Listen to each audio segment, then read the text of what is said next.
All right, all right.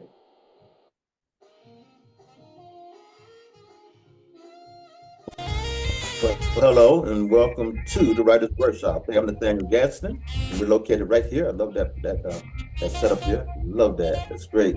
And we're here on The Voice, 17104.com, which we come on every Friday night from 7 p.m. until 9 p.m. And I was just having a lively discussion there with the man with the plan. That's Brother Chris Thomas. He's Pastor Chris Thomas, founder of the station, about, getting more people to discover us and to be a part of this. And so those of you who are watching, whether it be through Facebook or some other platform, hope that you'll help us spread the word, spread the word and tell people all about this platform. We're always looking to have guests come on, people who can, hey, speaking of, look who pops up. Roll Brad, how you doing? Good. How are you? I'm doing good. So glad to see you today, this week. Yes, we missed you last week. I was like, we're rolling. I'm trying to But remember what was I doing? I was doing something. I don't even remember what it was. well, I know at one time you was down in the White House, so I'm still rocking and rolling with that one. Yeah, that's That's fun. all right. Yeah, that sounds like fun. Now you have a big event coming up tomorrow. Yeah, we'll be me, Maria, and Wendy will be in Carlisle tomorrow Yeah. doing And some. what's the event? What's the occasion? Oh, wait a minute. I'm gonna see if I can pull up the flyer. Okay. Uh, Well, actually, Brother Chris might be able to pull it up. He usually is pretty good with that stuff. If you tell him, let me get a tissue too. I'm sorry. Can you hold on one quick second? uh-huh. All of a sudden, the old nose is trying to get me. Excuse me one second. See if you can.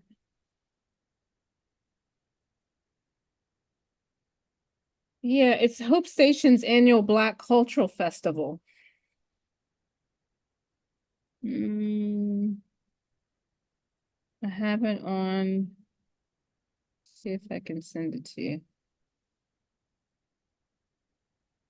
Sorry about that. I'll bring my tissues in with me in my box. Yeah.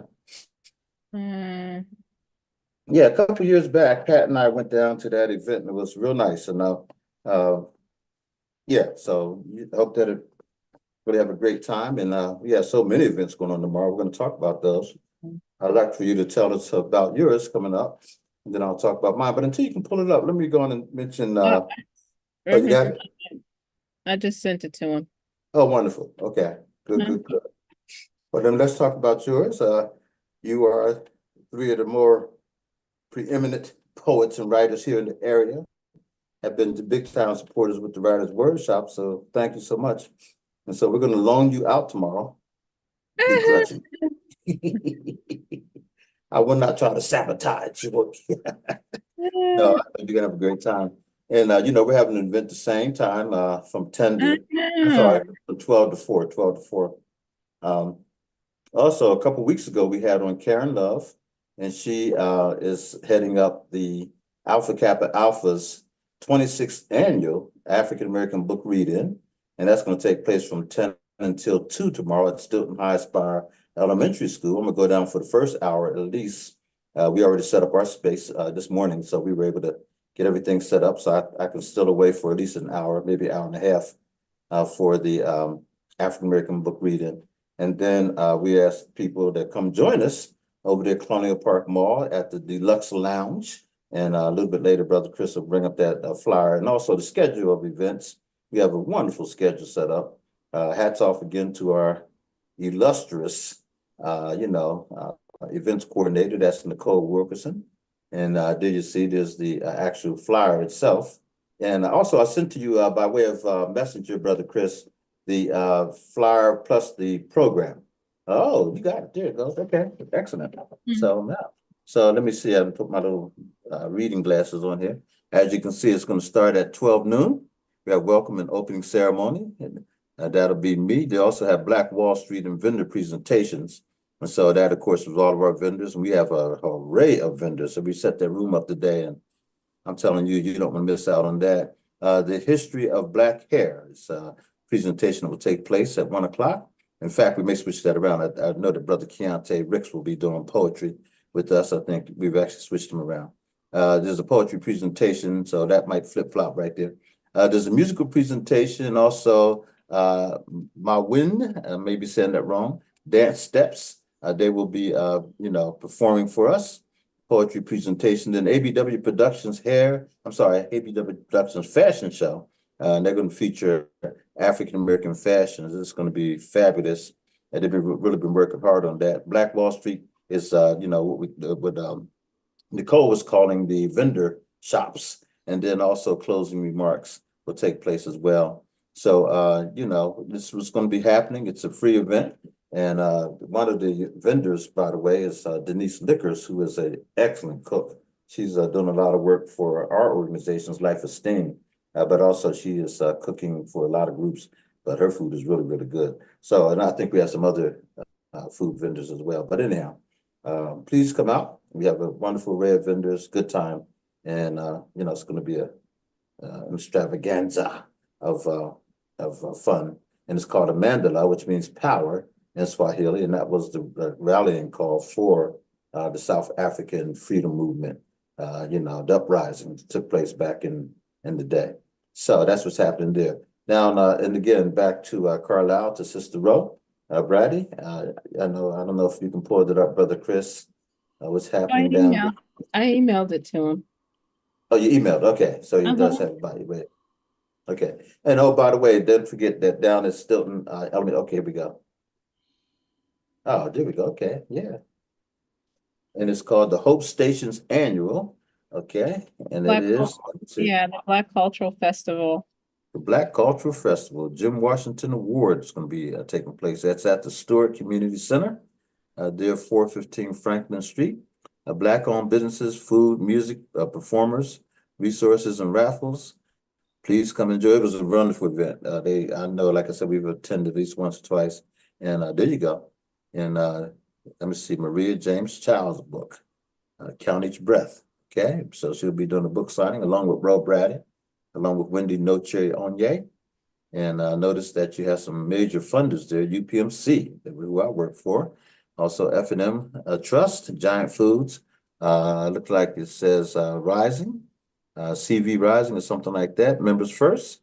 And then also Carlisle Seal is right there as well. Folks, have yourself a wonderful time. By the way, you don't have to spend all day at either one event. You can go to all of them. And Carlisle's only right down the road, so we be sure and get down to Carlisle and check out what's going on. Come on over to Colonial Park Mall, see what's going on. And if you can make it down to Stilton also, go down to Stilton, see what's going on, okay? Yes, indeed. I also want to mention that tomorrow, Brother Russell Goodman, Pastor Russell Goodman, will be having his monthly program where it starts at 6 p.m. at the Nativity School, which is located at 5th and McClay Street. And it's a free event. He gives a wonderful sermon always. The brother brings it, and I love his sermons. And then also, he always has a wonderful meal, and there's no cost. He doesn't even take up a collection. Him and his wife, Joyce Davis, have provided this. New Branches Ministries is the name of his organization. And the one thing he does very, very well, he always has a wonderful singer or performer. He always has somebody that he's highlighting who is doing some terrific work in our community.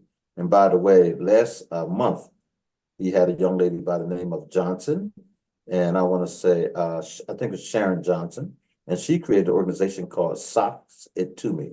Socks It To Me. And what she does is she gets socks in particular, other items also for people who are homeless. And she's really on fire for that. And she talked about the disease that homeless people have was because of the not having care of their feet and wearing socks sometimes for 3 and 4, weeks at a time. Sometimes, it's incredible. So a lot of people getting sick and all kinds of disease out there, especially when they're homeless. They don't even think about stuff like this. She was exposed to it and then she did something about it. We just featured her, by the way, on Life Esteem. And then I did her interview and put it up on Facebook. So if you go to my page, Nathaniel Gadsden, you can see the interview that we did with Sharon Johnson, and it's called Socks It To Me, and you will be inspired to do something to help people who are homeless out there, okay? All right, so, Ro, tell us what you guys will be doing, you ladies will be doing tomorrow over there in Carlisle. Well, we're going back to our theme of, how you go to a wine tasting. Well, our theme is a book tasting. Oh, Um, it's me, Wendy, and Maria. We're collectively putting our books together on one table. The theme is book tasting, so we will have some non-alcoholic bubbly for people to try, along with some chocolates and okay. other little goodies, and then hopefully we can entice them to try one of our books. Nice.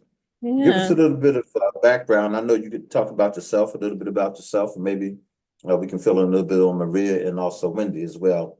For people who don't know you, um, how do you Oh, introduce well, yourself?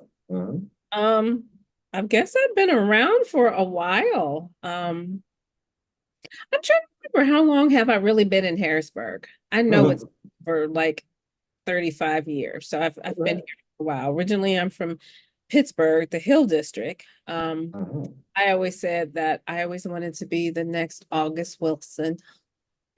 Hey. Hmm. Yeah, so most of the stuff that I write that's not poetry comes from that era of time in the Hill District of Pittsburgh. So Hmm. my first love really is historical romance, and Yeah. the setting is usually the Hill District of Pittsburgh in All the right. South. That's where I spent most of my childhood, between the South and the Hill District. And Mm.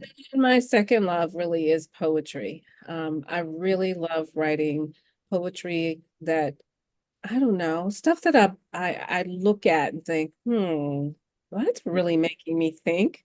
Mhm. Social justice. The other day I was in, and I'll tell you something that really, really bothered me, but I haven't had a chance to really sit down and let it marinate, was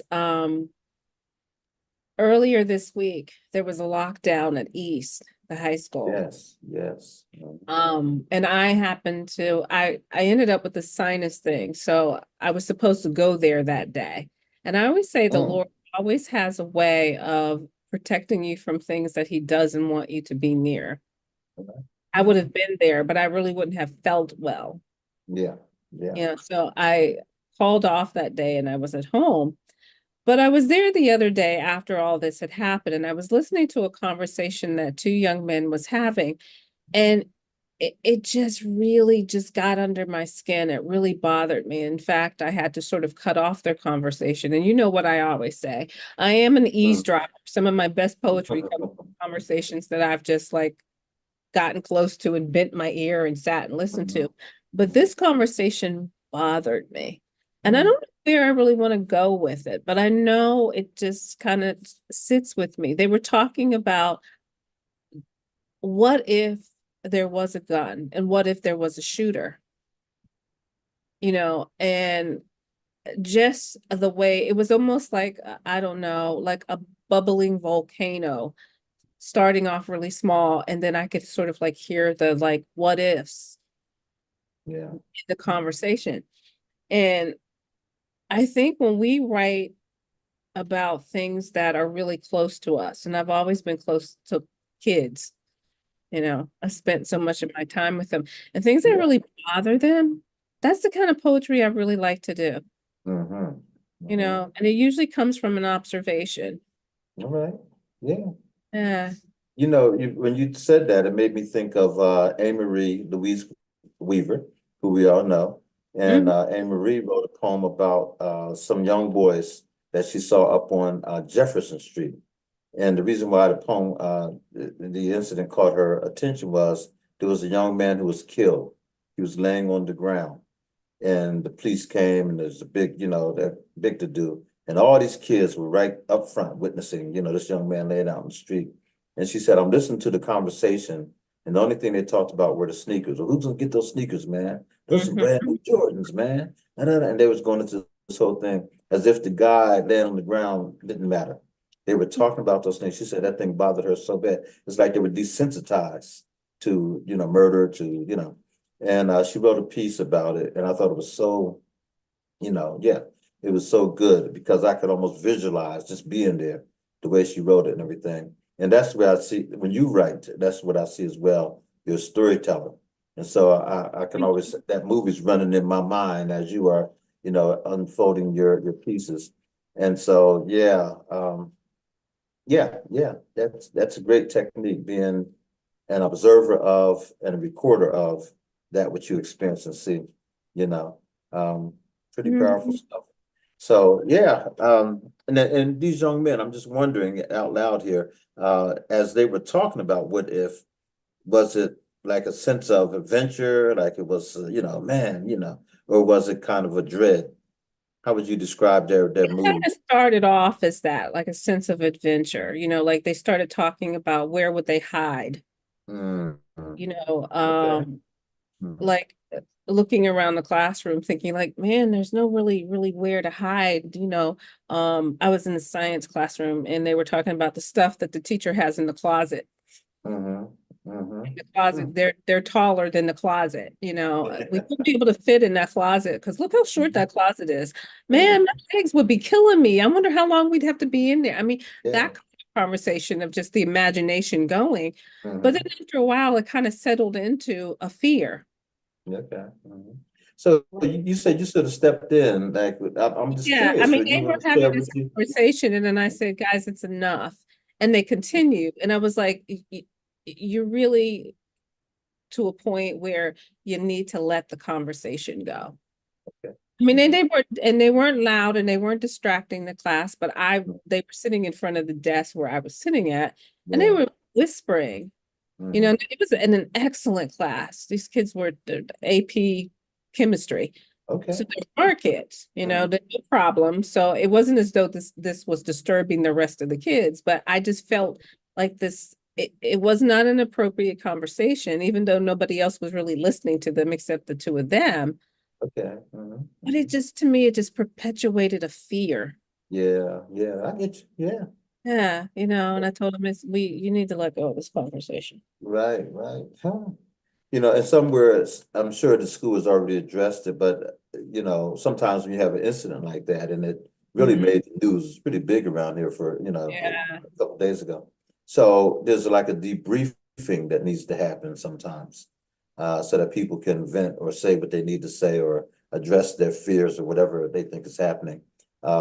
So I don't know, did that happen? Was there any I'm sure there effort? was, but see, that's the difference between being a contracted teacher and being a substitute teacher. Now, Mhm. if I would have been a contracted teacher and this would have been in my classroom where I know the kids, Mhm. Mhm. I would have pulled up a chair and sat down between them and we would have had a dialogue about it. Yeah. All right. And oftentimes I do get an opportunity to do that as a substitute teacher.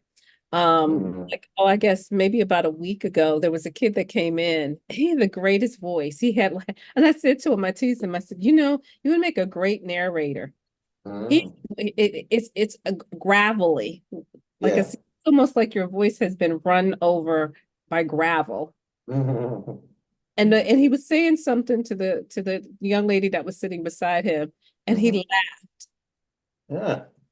He And I, left. yes, he just, and I mean, it was like, and these are really good students, so it wasn't a problem. Mhm. They were doing their work, and he said, "That's funny," Mhm. and this Yeah. this gravelly voice, and I I could looked at him, still hear. he had an amazing voice. And Uh-huh. I saw him yesterday. I was in the cafeteria, and he called out and said, "Miss B," and waved to Uh-huh. me. Okay. I realized I had made a connection with him, but just giving him a compliment about you got a great voice. You make a great narrator one day. So like That's excellent. those Yeah. those in those types of conversations were like if I had a couple of more with him, he would be a Mhm. kid I feel like I could say, we could have a dialogue. But as a substitute teacher, you go in and you don't get a chance to really have that connection because you're in a different school every day. Yeah, oh, yeah, absolutely. Now you Yeah. taught for how many years? How many years did you teach? Altogether, it was like 32. That's fantastic. That's great. That's great. And Maria Child, she was a teacher as well. She taught over at Central Penn College, I know, Yeah. for a long Uh-huh. time, at least what, about 18 years or more. And That's what I then, said. All of the retired teachers go back to be writers yeah, did you go? or even in theater. Yeah. Now, oddly enough, Wendy, she was an engineer when she came in. She was a train conductor, I think they call them. But she was working on the northwestern or northeastern Yeah, trains I remember when her she first saying that, came. which I thought was Yeah. so interesting. Absolutely. Mhm. And down here, she is an excellent writer, you know. She also did other things as well. So the three of you really make a dynamic group of people. You're a playwright. Maria's a playwright. Wendy is more of she's a spoken word artist, but she's also a storyteller, as all the rest of the other two of you are. So yeah, so hopefully folks will stop by, taste your novels, you know, take a chance on all three of them, I hope, or how many ever you have. Well, You know. I finally finished, and I need your endorsement. Yes, I'm sorry, I meant to do that, and I'm gonna get that to you, yes. And also, we just need to get together, period, on my project, so we'll talk about that. Yeah, me But I will too. get you the endorsement right away, yeah. And I don't know how long you want it to be, Kind you of like know.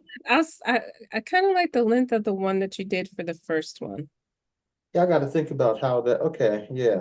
Have All to right, yes, I got it. I'll do that. Okay, Okay, I okay. got But I you. needed to be a different one because what I'm doing Mm, is I've decided to change a lot of these poems around that are in the first one. So I'm yeah. relaunching it. I've added so many. What I do is I start off with these notebooks. Mm-hmm. Can't see it because I got my Okay, I see it. Yeah. yeah. But Oh, yeah. once I fill it, then I know Uh-huh. okay, it's time to publish. So Yeah. I've got several of them that are full and several of them that I like better. Mhm. So I'm gonna switch some of the poems out in the first one and put some of the other ones in there. That's good. Actually, Yeah. I'm taking one of my books, the by any words necessary, and revamping that and redoing that and bringing it out. And this, by the way, this is just a prototype of, I guess you can see it, Beyond the Surface. We did this long ago. And so Terry has now redone it for us and recovered it a little bit. You know, and we're going to be launching this. We have it in hardback as well as softback, and I'll be telling you more about it. But it has some pictures in there, Flora Byers did this wonderful picture by painting by pencil. She was a master. She lived in Camp Hill. And when Flora first joined us, I think she was probably in her 70s or whatever. And you know, we had no idea that she had this kind of skill and talent.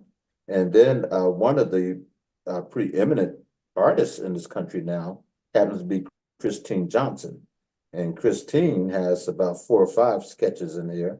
And now she's living down in Charlotte, North Carolina, and she is rocking it. I mean, so just go on Hmm. Facebook and look up Christine Johnson, and she's an excellent poet too, by the way. But anyhow, so this was really well put together.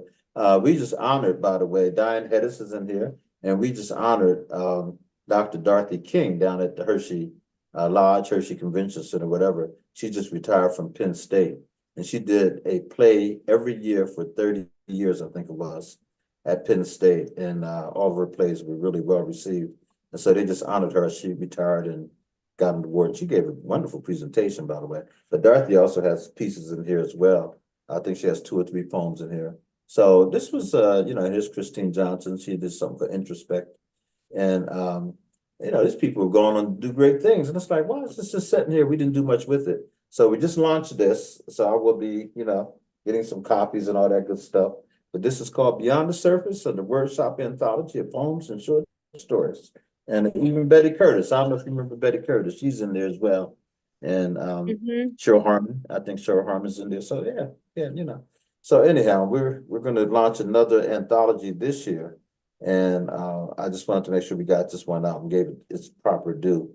And so we'll be talking more about that. I'm gonna get Terry Martinez to come on who put it together for us and talk about it to do our launching. Um, so anyhow, that's what's going down. Also on Sunday afternoon, well, I mentioned Reverend Russell Goodman's New Branches Ministry. Please, Saturday evening from 6 until about 8. It's about a 2-hour program. He has a wonderful caterer. I forget the lady's name. She is so good, and the food is just absolutely excellent. Soul food every single time that they do it. And also, he brings on some outstanding entrepreneurs and speakers and singers of entertainment. He gives the sermon. Brother Russell gives the sermon and brings the house down. He's really good. So please come out. Please, he's doing this for the community, and we'd love to get more people out for that. Having said that, Sunday afternoon at 5 p.m., James Lyles, who has Youth 10 Times Better and has been doing this now for a number of years, he has given out free bicycles. I mean, this man gives out like 300 and 400 bicycles at a time. He gives out food like you would not believe. He gave me so much candy. I mean, we had some of that stuff got old and we had to throw it away because it just had it so long. But yeah, I don't know how he makes these connections, but he gave a wonderful interview on life esteem. And I really thought that was, James at his best. But he is having a program on Sunday at Dayspring Ministries. I forget the address, but anyhow, there might be a flyer if Brother Chris can possibly find it.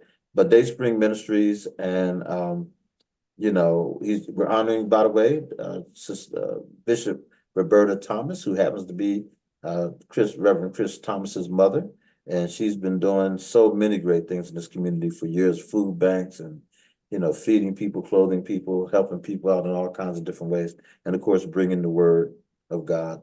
And so she will be honored along with some other folks and myself. And so I'm looking forward to it.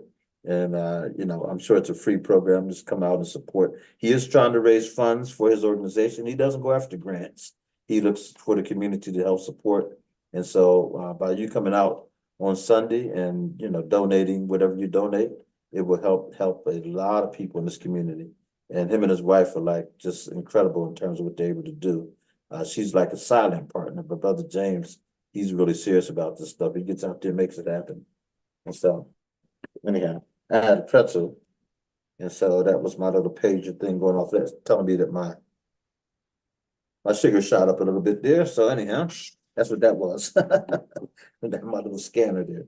So that's on Sunday evening. Please come out, Dayspring Ministries, and support Brother James Lyles and youth 10 times better. Okay? All right. So having said all that stuff, let's talk about some writing and get down to some nitty-gritty here. I think the way we'll kick off tonight, Rose, we'll have Brother Chris show us our first video for the night, and then we'll talk about a few things concerning writing and projects and all that good stuff. So Brother Chris, if you're okay, there we go.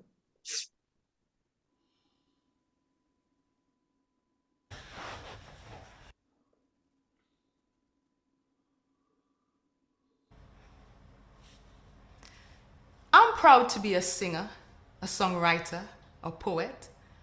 I'm proud of the opportunities I took, and I owned it.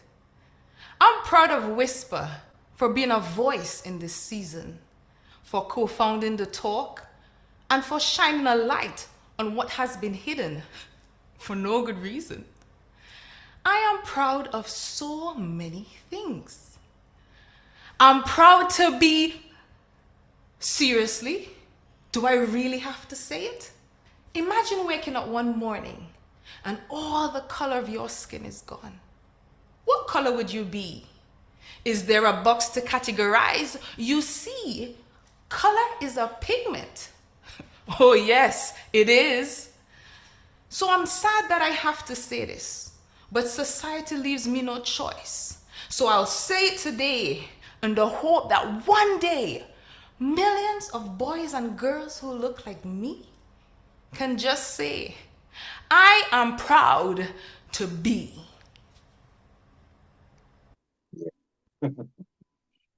Cute.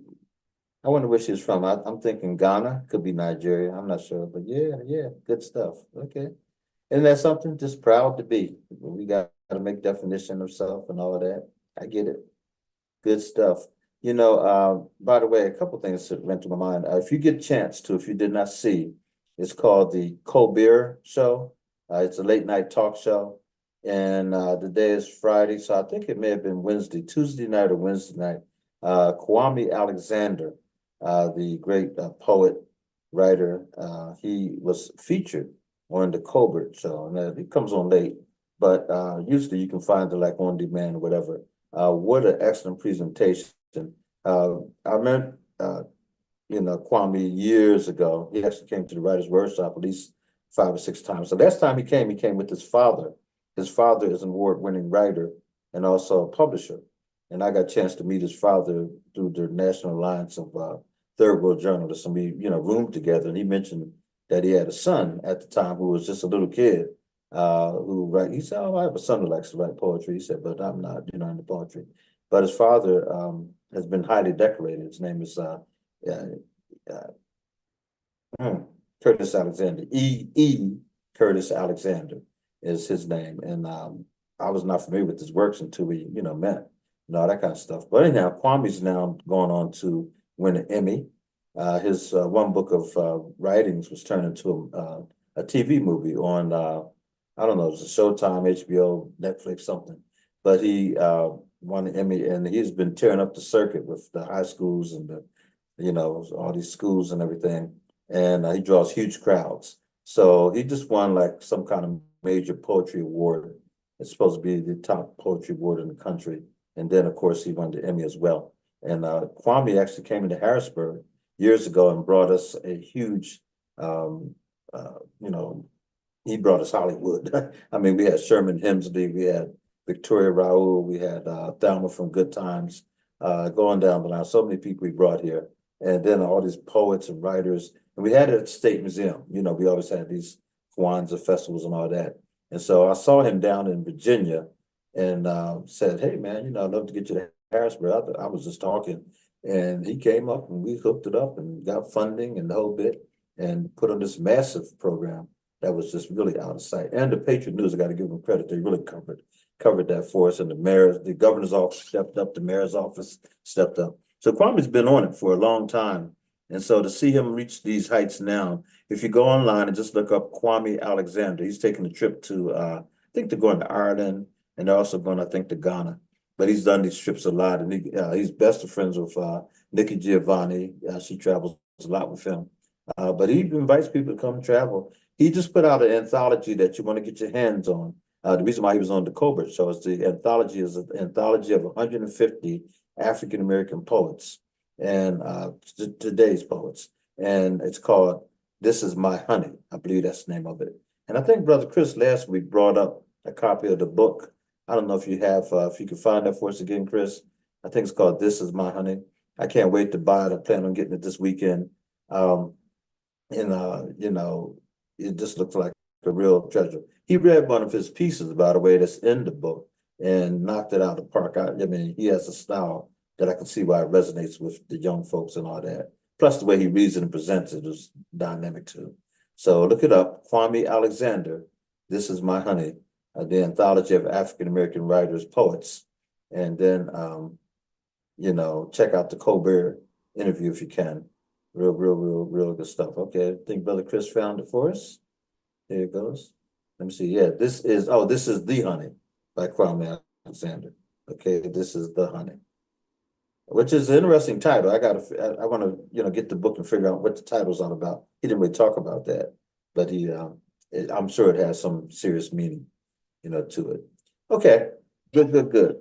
So, Ro, anything coming up, the workshops or conferences or anything that you've been involved in or will be involved in, or anything we need to know? Oh, you're muted right now. You're muted. Yep. Oh, I'm sorry. I always mute during the videos. Okay, yeah. I was going to say myself and 12 other authors just released an anthology for a college scholarship. Nice. It's behind me. It's all love. Oh, wow. Okay. Yeah, so you can find it on Amazon. I think it's I know it's on Amazon, Barnes and Nobles, I believe. When you say it's for a college scholarship, Yeah. so all the proceeds go for that? Yep. Nice, And I nice. thought it was a good cause to write for. So I wrote a short story called Basil's Ragtime Blues. It's historical romance. So there's it's all genres of romance. Okay. I'm gonna Mhm. have to pick that up. I feel bad. I was contacted by Betty Curtis, who said there's an anthology of Black men who wrote about love, and a lot of famous Black men, and I got to get a copy of that. So I got to get a copy of this too, since you're in it, especially. But what's the name of the book again? It's all love. It's all love. Okay, it's That's all the love. cover behind me. Yeah. Well, that one says love at first. Well, yeah. Every year I go to a conference. It's put on by the Diverse Writers and Readers LLC. And they do a workshop that Zan Alexander heads up. And it's at First Right. so it's the group, the members of that workshop got together and developed this anthology. Okay, Yeah. nice. Fantastic. That's great, great, great. This is So the yeah, first let me one of the write that anthology. down. Okay. Well, we definitely want to get a hold of that. And yeah, fantastic. Um, so again, folks, that's another thing. A lot of times people talk about writing books, but you can also, which is something that we all aspire to do, but you can also be a contributor to an anthology, to a collection of works, stuff like that. So don't sleep on that. A lot of great writers start that way, or actually just, contribute. I see where, Dr. Kamika Williams Witherspoon, who's in our latest anthology, which came out a couple years ago. She's a professor down at Howard Temple University, and she's a playwright. She has, I think they said 28 plays that she's done, and her plays are just absolutely outstanding. We had her here in Harrisburg when she did the play about the four little girls. You talking about intricate? Oh my goodness! She likes to use multimedia. She had 28 actors. She had an award-winning what's her name?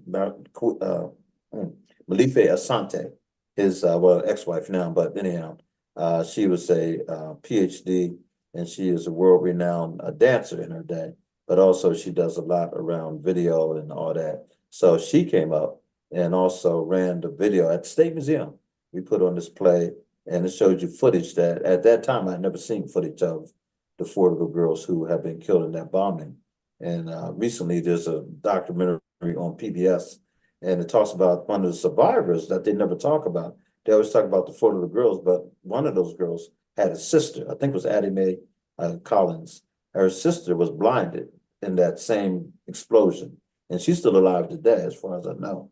And but she was severely hurt, and she survived, but she's blinded in both eyes, and just yeah, a horrible story. And there were other people that were greatly injured. A lot of people injured, and they never talk about that. So it was more than just a blast. We know how horrible it was, but when you really start talking about the magnitude, it's even worse. Well, Kamika Williams Witherspoon really captured that. That was the first time I realized the depth of, because she did her research and all that. So she's being honored, and she has something that's taking place, a course.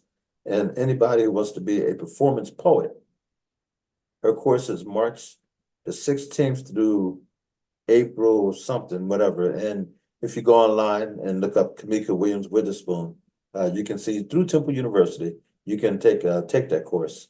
And I'm thinking of doing that, even I though I've been, old dude. Huh? I'm thinking about that too. When is it? Oh yeah. She's really good. Yeah, her name is Kamika Williams Witherspoon. It's by the way, it's on Zoom. She's doing the course through Zoom. Yeah. So you don't have to go down to Philly and anything like that. But it's on Zoom, and you can register and all that good stuff. I just saw it today, and I guess I was just kind of flicking through Facebook, and there it was. And I sent it to myself. So let me look on my page real quick and see Please if I send it to see me. it. But yeah, and Kamika's been a good friend of the Wordshop for years. So I highly recommend her. She's not just an outstanding presenter, but outstanding professor as well. And so, definitely check it out. Let me see here. Okay, let me go to my page here first. Yep, it's just Dr. Kamika Williams Witherspoon, I should say. She is outstanding. And let me see if it comes up. Yep. Oh, don't forget too, we have two other people who are associated with the Writers Workshop, and that is Wendy Noche. She has a show on, her and her son, Tef, and I believe it's now switched to Thursdays, if I'm correct. Is that right, Brother Chris? Wendy Noche comes on Thursdays at, I believe it's Thursdays at 8 p.m., sir. 8 p.m. right here on The Voice, 17104 Harrisburg. And so check her out. Outstanding poet, writer, but also outstanding host, along with her son, Taff, and also I forget the other gentleman's name. He's on as well. Yeah. Jason. And then also, I'm sorry, say it, Chris. Jason, sir. Oh, Jason. Okay. I've never met Brother Jason, but he was here in Harrisburg just I think last weekend or something like that. Also, don't forget that Lazille Powder who has what's called the Powder Room, comes on Saturday mornings at 11:30 here on The Voice as well. So check her out. She's a great poet as well as an outstanding artist. So she really does a great artwork. So, check her out. You know what? Let me just try to go to Kamika's page here. Kamika Williams Witherspoon. Let me see if I can find. Okay, there's the Zip Powder. Okay, excellent. Yeah, very, very good. Okay, there she goes. I found Kamika Williams Witherspoon. And here's the flyer. If you go to Brother Chris, can you go to Kamika, Kimmika, Williams dash Witherspoon, WITHERSPOON. And on her Facebook page, you'll see it says play, looks like playpen on the side, announcing our spring classes 2024, Performance Poetry 101, March 12th through April the 2nd, Tuesdays, 6 p.m. to 8 p.m. on Zoom. Okay. And then it says sign up. And I don't know if you can see this here as I hold it up. Let me see to the screen. Yep. Now, it'd be better if Brother Chris maybe can find it and pull it up for us. But anyhow, yeah, that's too fuzzy. But Kamika's all that. She's really good. She's a senior associate dean at Temple University and author of 11 books of poetry. And she has a PhD, and I know at one point she was talking about going to law school, so she may have actually became a lawyer too by this time. Knowing Kamika, she does it all. Again, the good friend of the Wordshop, been here many times, and a great storyteller, Yeah. Says here she has had over 28 plays produced, 8 one-woman shows. What else is saying here? Author of 11 poetry books, paying attention to dramatic action, the structure of ideas, and character development. This class will introduce you to how poetry as a specific type of written work functions as a representative example of live theater when performed. Go on now. That's pretty cool stuff. Yeah. And it doesn't have a phone number on here, but maybe we'll find that flyer. Yeah, I think because I'm not her friend, Dr. Gaston. Oh, okay. I'm not Okay. her friend either. I can't see it. Oh, can I send it to you, Brother Chris? Yeah, well, it still may come through if it's on her page, limited to those that are her friends. You can try and see if I'll be able to Okay, I see it. just I just send it to you. Let's see if you get Okay, if you get it. sure. Pull it up. I sent it Yeah, by messenger. it says unsupported attachment. And Mhm. Oh, is that what it says? that means I'm not her friend, so it's That's not right. for Gotcha, people gotcha. that aren't in her network. Okay. And you can't send it from my page, can you? I don't have access to your page. Oh, don't you? Okay. I mean, I can see it, but I don't have access to it to manipulate any files. Okay. I didn't realize that. Yeah, see, I don't know So how if to you send that. shared it and it's on her page as not being able to be seen by people that aren't her friend, I can go to your page, but I won't see it to be able to share it. Okay. Yeah. Interesting. Anyhow, but I'll make sure that you get just listen, folks. Again, you can just go to Kamika, Kimmika, Withers. No. Well, mess it up. Williams. Last one. Williams, Kamika Williams Weatherspoon. Okay, it'll pop up, and then you'll see her if you can. Hopefully, you'll be able to see that. But you can always contact Temple University and ask for the Poetry 101, Performance Poetry 101 class, Tuesday nights, 6 p.m. to 8 p.m. By Zoom, and they should be able to tell you the information. And I have no idea what the cost is. I'm sure there's probably a cost, but it just sounds like it's a lot of fun. She's a fun person. She's very deep. She knows her stuff, and all that kind of good stuff. So anyhow, just different things coming up. Hey, by the way, we have reinstituted our magazine. It's called a Mandala, and it is geared to the African American community. And we hope to have the first one out in March. The next one out, I should say, because we've been around for a while. But the new title to the magazine itself is a mandala, and it means power. I'm in love with that piece because it was the fighting call for the South African uprising, and so yeah, that's near and dear to my heart. But anyhow, we're looking for submissions always, and hey, yeah, Sharita Henderson, who does a great job for us, has been putting it together. So she and I are collaborating, making that happen, and you know. I'll be publishing that every single month. that the Lord allows. Let's put it that way. Having said that, when will the next issue of Black Wall Street be out? Sister Ro? Oh, we just had an editorial meeting earlier this week. The next edition is coming out in March. Good, good, good. Okay. Yeah, we've got some really good stuff in there. Our focus this month, well, next month, can't believe we're already moving into March, but our focus Yes, for we are. March was Women's History Month. So, Good. we really talked about how women are, I don't know, kind of undergrade themselves sometimes. Mm, Yeah. yeah. Yeah, I did a tribute to one of our cast members from Hair Story. Ooh, I think I shared with you that we lost one of our cast members yeah. I Mhm. guess it's been a month, maybe a little bit more than a month, to Yeah. an asthma attack. Oh, no, I heard that. Yeah. Yeah, That, but she was just this blossoming person that, came into a room and just brought light to it. yeah. We all Yeah. got together and just, did a tribute to her. And I wanted to get it in there for Women's History Month that we always spend so much time celebrating, women that are well known, Mhm. our political leaders, our, Mhm. entrepreneurs. But there are women Yeah. out there who are doing these amazing things, and they're our heroes. So I wanted to be Yeah. able to give Let me them a say hello to Nanette Swanson. Hello, Nanette. How are Hey, how you? you doing? Good, What? good, good. hey, Good to see Annette. you. Yeah. Yeah, what was the person's name? Oh, her name is Shamika Terry. Okay.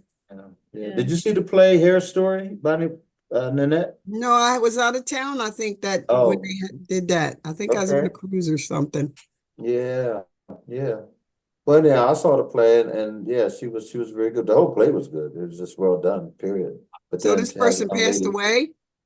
Yeah, she was 32.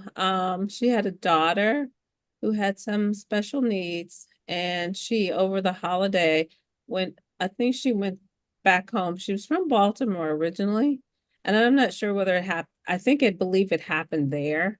Um, Oh, but she had a severe asthma and had an asthma attack where they couldn't save her, and she ended up brain dead. oh wow. Sorry to Yeah. hear that. Yeah, so we did a tribute to her, but I was saying that I wrote an article in the Black Wall Street, just talking about the ghost light. There's oh, a story about theater, and they call it, the ghost light, like the light that's always on the stage. Hmm. mhm, And we were talking about how her ghost light for us will never be out. Maria's trying to fundraise right now to keep Hair Story going. So Okay. trying to Hair work. Story going, yeah. Yeah. Yeah, that's interesting that you say that. I was wondering the other day, what would it take to get that production done again? How much, what it costs and all that kind of stuff. And I don't know if you have those figures or if you need to say it out loud, but Maria would be able, actually, probably Mary would be the person that would be able to say financially of how much. who's Mary? Mary is Maria's mother. Oh, you're Mary talking about Mary. Oh, Mary James. James. Okay, Yeah, yes. Okay. yeah. 'Cause the links Sure. did a lot with sponsoring it the first time. So Yeah. was it something just on Facebook page about Hair Story, or was that on WITF? I just saw It was something. Maria was on ABC 27. I think she Yeah. said yesterday, and I missed it. And I was like, Maria, I could hit you. You didn't even tell us that you were going to be on.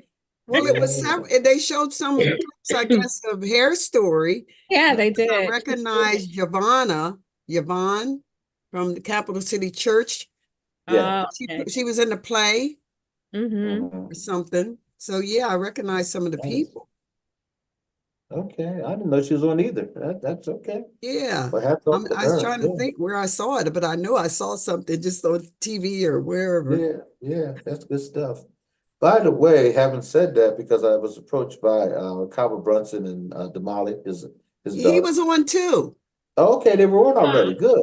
He Good, was on good. too. Okay, I was getting ready to mention that because they called to see if I would, do it. And I said, no, you guys do it. I think they do a bang up job.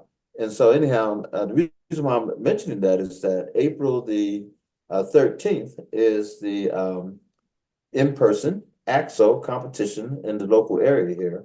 We'll be headed to John 13th. Harris High School, 2501 Market Street here in Harrisburg. I think that's the address. And it's going to take place there at the John Harris campus, Harrisburg High campus. And, we're still looking for students. We have about 35 or more students already signed up, which is really a good number. And they represent just about the whole spectrum of the various categories, which is like 32 different categories, maybe 33 actually, when I think about it. And we're still trying to get young people to sign up. We have some schools where there's no representation whatsoever. And we're like, what? How can that possibly be? For anyone that don't know what I'm talking about, it's the NAACP AXO competition, which is a national competition. And that stands for Afro Academic, Cultural, Technological, Scientific Olympics, started back in like 1977, 78. And it's been going strong ever since. I mean, we have a local competition, like I said, of some 35 to 50 young people every year. The gold medal winners can go into the nationals. Last year, the nationals was in Boston, Massachusetts, and we took a record number 16. We had 17 students qualify, but we took 16 students to the nationals, and they had a ball. We had a great time. They competed at the highest level. Kaba, my wife Pat, and I, and the other people who were able to go were able to set in on some of the presentations. Some of these kids are absolutely phenomenal. Our kids were phenomenal. And some of these kids, though, you're looking at future stars. Anthony Anderson from Blackish is walking around the whole time. He loves that competition. That was the first thing he ever did. And then Jada Pinkett Smith, same thing. That was the first thing she ever participated in. And so all these people, and they all said the same thing. And we didn't even win, but look at them now. And some of those kids were so good. You say to yourself, well, they're ready now. I mean, what, playing the piano. This one kid was sitting there practicing. It's like, I thought he was the teacher. That guy's played the devil out of that piano. 11th grader. And then you had a young lady 2 years ago who sounded like Aretha Franklin. And they had this huge production at the end when they have the awards program. And they featured her, and oh my goodness, she brought the house down. I'm talking about, because flat out saying, people rose up. You have almost 1,000 people sitting there. When she hit that note, and everybody rose up and just, you're looking at a future star. So I say that to say that I want our kids to know that Kava Brunson in particular, he works his butt off. And ever since I've been associated with it, I've never seen these kids have to pay one dime to go to any of these places. They've been to California, Florida, Boston. We've been everywhere. So this year it's going to be in Las Vegas, Nevada. And we're going to fly out there. And they have big donors. I mean, he really has a way of, getting the Hershey Foods of the world and all these other places to put up the money. We're going to Las Vegas, Nevada, and we're going to have a ball, y'all. I'm telling you. And so kids, don't sleep on this. Don't think you can't win. The last thing I'll say is that we had two young people in the last 2 years. They just started this competition 2 years ago. Napita Nyong'o, who is the Academy Award winner for 12 Years a Slave. And also she was in Black Panther and all these other things that she's done. She put up $500,000 of her own money, and she sponsored 40 students at $10,000 apiece. And they had to write an essay for young ladies. And then she honored 40 young ladies. And they had a whole bunch of people submitting submissions. Harrisburg got 2 winners in the last 2 years. Out of that 40, the first young lady, her last name is Mabala. Her parents are the pharmacists that are uptown Harrisburg. They're from Nigeria and I think Uganda. But anyhow, we didn't even know that she wrote the essay because that was a brand new category. And all of a sudden they said, well, Harrisburg has a young lady, we were like, who? And it's Mabala, and here she got a $10,000 scholarship. She's now a student at the University of Pittsburgh. Then last year we had a young lady who did poetry, and she did well, but she didn't win in poetry category. But guess what she won? She won a $10,000 scholarship, and she's a student at Howard University. Oh, wow. So I'm telling you, don't sleep on this stuff. This stuff is really It's outstanding. And, the kids get a chance to meet people from all over the country, stay in the hotel, first class accommodations, all that kind of stuff. Great time, great time. So Well, anyhow, the competition is April the 13th. All you have to do, parents and students, if you're listening, please go on to Google Harrisburg NAACP ACTSO ACTSO competition, and it'll give you all the information that you need, and you can participate in up to 3 categories. Okay, and well, by the way, Nate. you're looking at 2 of the judges Yep. right there. That is Ro Brady and Nanette Swanson. They have been judges for years, and they're excellent at what they do. And we have an array of local judges who are well trained. They know talent when they see talent, and they will encourage you to to get involved. The other thing I need to say is at the end of the competition on what is that? Let me see. It'll be April the 28th, I believe, 27th maybe. We will have the award ceremony, and That's a then Saturday, 27. the 27th. And Yeah. so the award ceremony will take place that Saturday. And then once we identify the gold medal winners and make that public, then we will have an academy between the time that they're awarded their gold medal status to the time that they participate on the national level at the NAACP convention. And last year we actually had people who were mentored, for the last couple of weeks or whatever. And that was really very, very helpful. And we're going to do that again this year. So, yeah, that's what it's all about, folks. Hey, And you'll see Nate, I what wanted to ask, does the school, do they still have assembly where the kids come into the auditoriums and sit down for anything where you could get the word out, just get for different schools? well, the best person to ask would be Ro, because she's a school teacher. What's happening, Ro? Do they still have assembly times when they go in, everybody Yeah, goes into they still do assemblies. Usually what they do is they have their assemblies scheduled for, I don't know now if they schedule them for the whole year, if they do them for a marking period, but their assemblies are pretty well scheduled. Yeah, I was thinking maybe Bronson can go in there for 5 or 10 minutes and speak on it. He to goes to all whole the school. schools, but the schools Yeah. have to, they have their own way of doing things, and he goes to the schools. He meets with the teachers. Now, some schools respond big time. Milton Hershey stepped up, and they literally, not only did they embrace it, they sent a whole cadre of kids. And then last year, they literally bought their own bus. They put up their own money for the hotel and everything. So they said, listen, here's what we'll do. That was good and bad on one hand. I'll just say that. I know we're on the air here, but hats off to Milton Hershey. But we wanted to make sure that they stayed together as a group, though. You didn't want to separate them out. Hershey's over here. So, we spoke about that, and they agreed. But yeah, they really embraced it. And even this year, they have already sent a number of students. I will tell you that we really want to get a better response from the Harrisburg School District, Right. because it's being hosted there, and we know all the talent that's there. So we've already put out the call through people like Eric Jackson, who's one of our judges and who's also a teacher there at Harrisburg. Come on, looking right at her. Ruby Dobb has been really concerned and interested in getting more people. And in the past, we've had a lot of Harrisburg kids participate. So we don't want to lose that momentum, because this is such a wonderful opportunity for the young people. But some schools respond pretty nicely, and others seem to be more reluctant to slow down. But Cabo goes to all the schools, and then we make connections and try to get the teachers excited so that they will recruit for us as well. Okay. So anyhow, but that's a good idea. The assemblies are, I'm sure that if they open the doors for him, he will definitely do it. That's for sure. And I was thinking about the way back in my time. oh yeah, we always had assemblies, absolutely. And I don't know if they were always the best time to give a general announcement like that, but some young people are so kind of shy. So one-on-one, sometimes if you can talk them into it, and then they take a chance. There's some kids who just try anything. I remember the one young lady, Madison Stokes, Floyd Stokes' daughter. I remember the first time she went out for AXO, she actually danced. So she did a dance. But And look who everything. she Her had mother, I know. behind her. Look who she had behind her.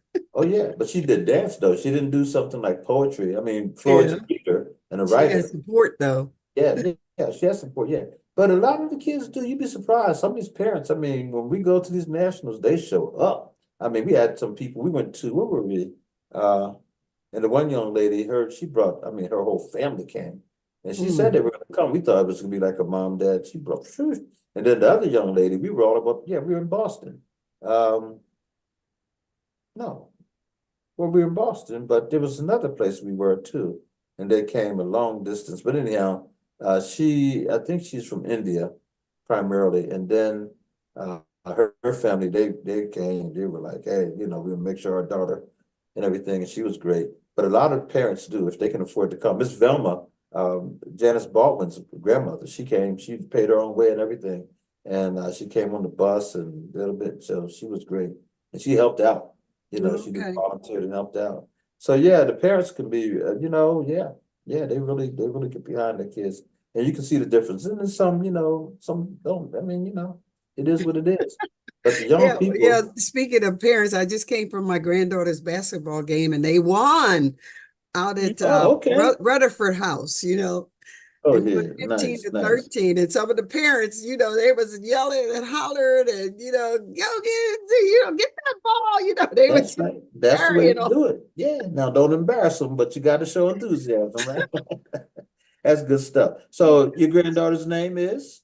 Abrielle Swanson. Yep. Abrielle. Congratulations, Abrielle. You know, yep. keep on doing and it. that's and I was so hungry. I stopped at the Philadelphia Steakhouse and I bought half a steak and I got chicken wings and I tried to eat them before I got on. And they're sitting here beside me. You supposed to be right. You up eating chicken and steaks and stuff. That's good stuff.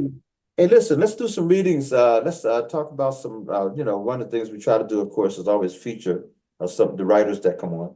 We talk about things like we've just been doing here. We saw a wonderful video. It was a short. We saw a short, but we're highlighting Black History Month.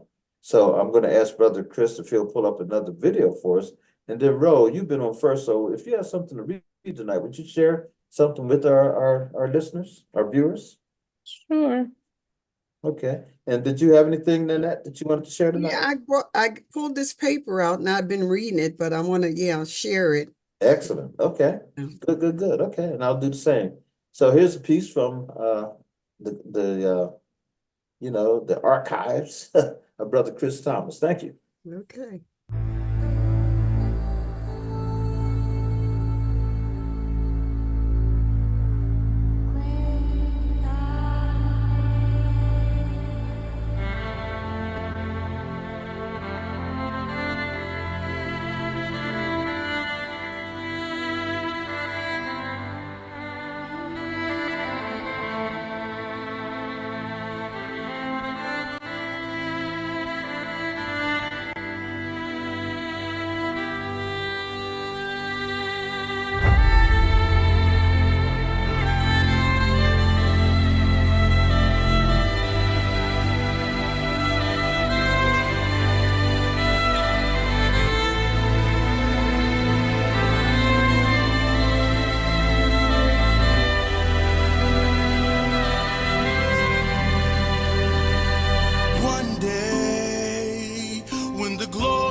Slave ships to hardships, we were destined for greatness. Sweat and tears turned to bloodstains like the price of a life is worth less than the cotton shirt they were forced to pick. Like the cross he bared wasn't enough to tell you that Black lives matter. We are history.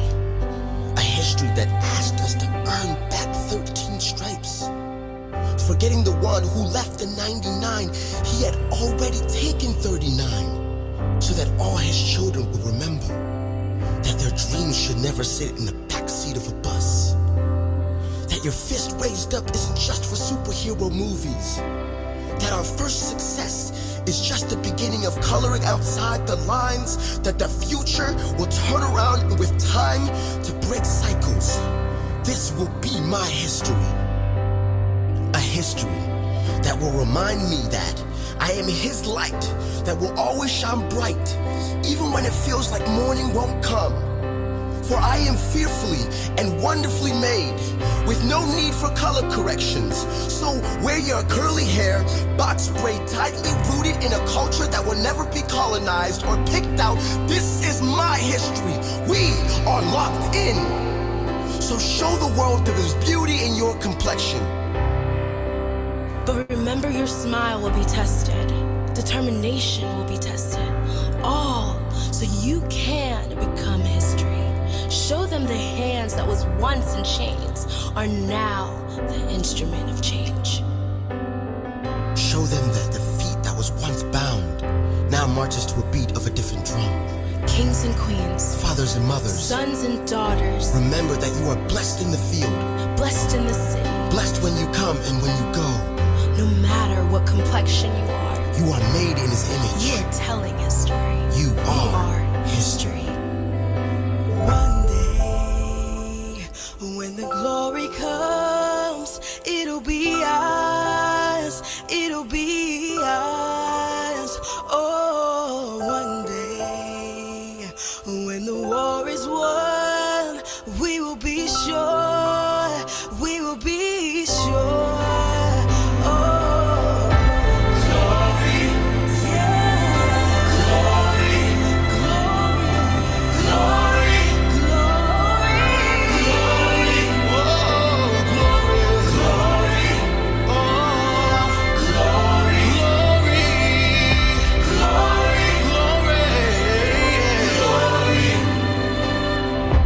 glory, glory, glory, glory, glory. Nice. Wow. I wonder where they were from. And yeah, I didn't pick up. Did anyone pick up? Yeah. Mm-mm. Yeah, very good. Production. Good stuff. You're still muted out, Nanette. I don't know if if you're gonna say anything, but you're still muted, yeah. Yeah, Mhm. I forgot what I had said. Mhm. Quick. But yeah, I said I love that song, Glory. Yeah. Yeah. Um, So that do guy, I. that guy did it very well too. Yeah. Mhm. I mean, he But it wasn't what did. you call him, but he was good. Yeah, yeah. Well, when she was playing the violin, I thought to myself, I wonder if that's the song Glory. And then all Yeah. of a sudden it came in. Mhm. And when she was playing the violin, I thought about my granddaughter because I bought her a violin and she's in the violin class in school. She's in the Okay, music good for class in you. school. And I asked her today, I said, how are you doing with the violin? She said, oh, I'm getting better. Okay. But you bought her She a just violin. turned Go ahead 10. now. That's the way to do it. Yeah. That's good stuff. Yeah. I Good didn't stuff. want to rent one because I said, well, I'll rent one because it costs too much. I'll just buy her one. Just buy And I her one. got That's one on right. Amazon. Okay, go ahead now. Good Yeah. stuff. Okay. Well, bro, I asked you if you would read a piece for us, if you don't mind. I must ask Bro Bradley to step in and share some words with us tonight. Sure. This is the one I'm going to read tomorrow. Okay. It's called Why Has It Come to This?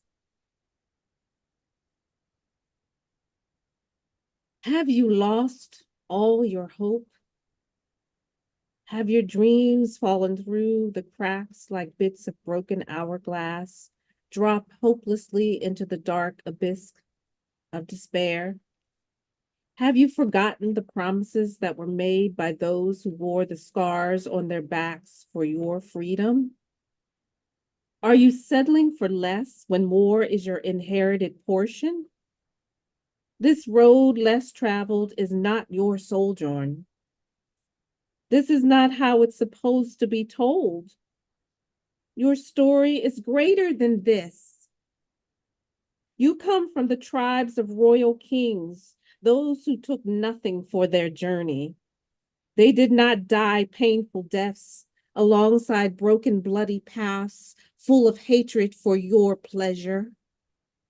This is not a game that we play on unpaved sidewalks that lead to death in alleyways and bullet holes shot through the tender young bodies of young men whose potential is still unborn. Why has it come to this?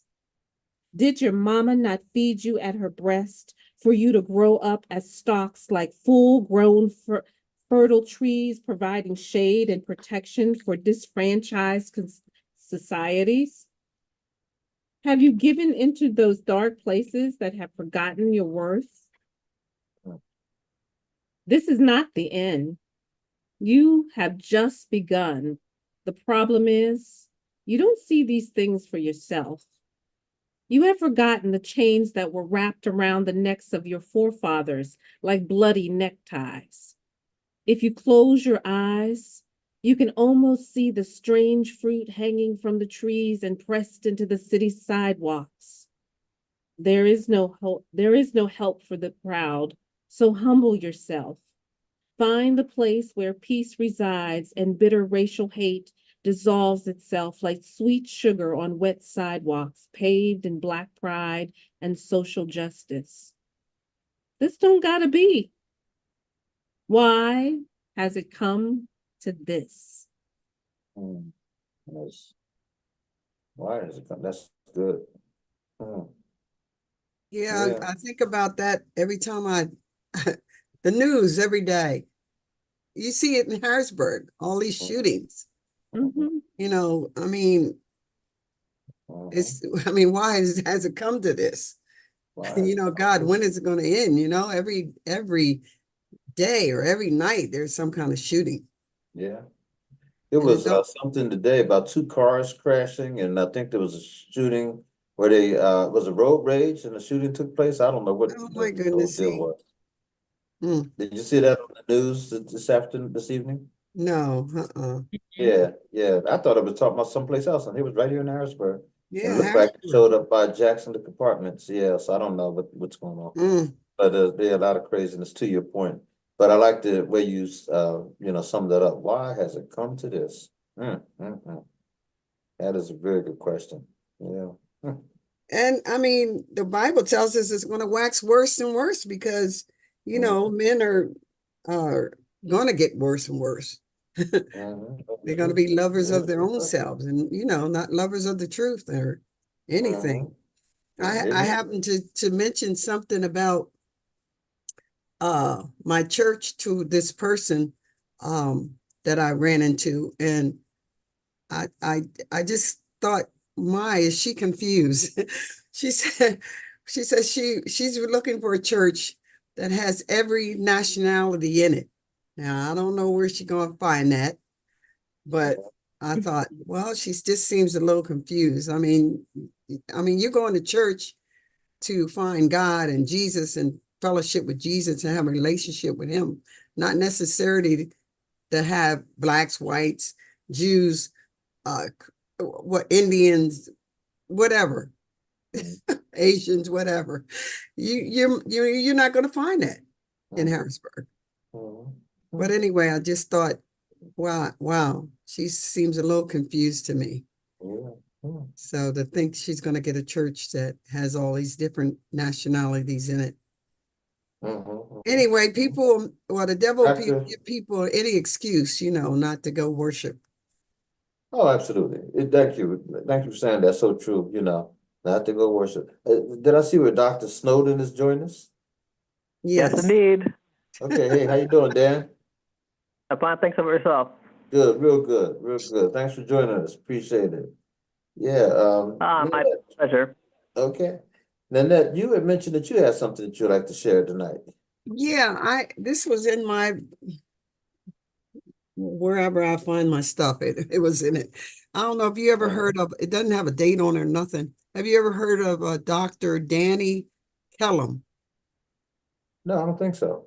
Well, anyway, this is about, he wrote this piece, and it's about Moses' faith in God.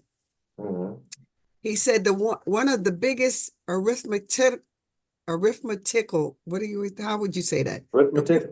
Yeah, Medical? arithmetic miracle in the world Moses and the people that were in the desert. But what was he going to do with them? They had to be fed, and feeding 3.5 million people required a lot of food. According to the quartermaster general in the army, it is reported that Moses would have had to have 1,500 tons of food each day. Do you know that to bring that much food each day would take 2 freight trains, each a mile long, would be required? Because you must remember they were out in the desert and they would have had to have firewood to use for cooking the food. This would take 4,000 tons of wood and a few more freight trains each mile long just for one day. And just think, they were 40 years in transit. Oh yes, they would have had to have water. And they only had enough to drink and wash dishes. It would take 11 million gallons each day, a freight train with tanks, cars, 1,800 mile long just to bring the water. And then another thing, they would have had to get across the Red Sea at night. Now, if they went on a narrow path, double foul, the line would have been 800 miles long and would require 35 days and nights to get through. So there had to be a space in the Red Sea, 3 miles wide, so they could walk 5,000 abreast to get over in one night.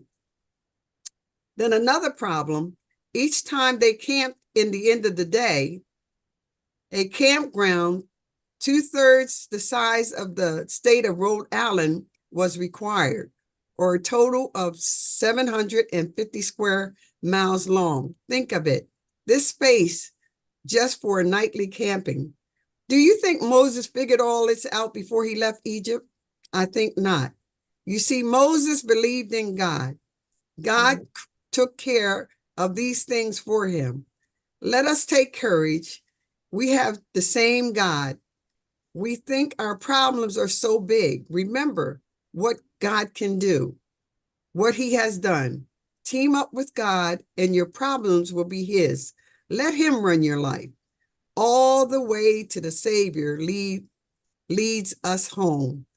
So this is like food for thought, because I never thought of it in that context, the children in the wilderness walking for 40 days, well, Moses leading them. Yeah. I never thought about the food, the water, Oh, what they would have to have, but God was with them. There you go. So God, all things are possible, right? so Moses had faith in God. So that was just food for thought to think about. Very good. Very good. And what's the gentleman's name again? Danny Kellum, Kellum. Okay, yeah.